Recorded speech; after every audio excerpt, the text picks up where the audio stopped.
ഈ രാത്രി കിടക്കാൻ പോകുമ്പോഴത്തേക്കും നല്ല പച്ച ലോൺ കണ്ടിട്ട് രാവിലെ എണീക്കുമ്പോഴത്തേക്കും ഫുൾ വെളുത്ത് കിടക്കുന്ന കാണുന്നത് എന്തൊരു മാജിക്കൽ ഫീലാണെന്നറിയോ.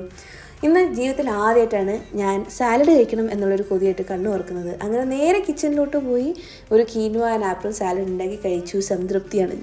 ലഞ്ച് ആയപ്പോഴത്തേക്കും കൊടുമിട്ടിട്ടുണ്ട് ദോശയും നമ്മുടെ ചീരയും വെണ്ടയ്ക്കും ഒക്കെ ഇട്ടിട്ടുള്ള സാമ്പാറും കൂടെയായിരുന്നു. ഈ തണുപ്പത്ത് നല്ല ചൂട് ദോശയും സാമ്പാറും ഒക്കെ കഴിക്കാൻ എന്തൊരു സുഖമാണെന്നറിയോ.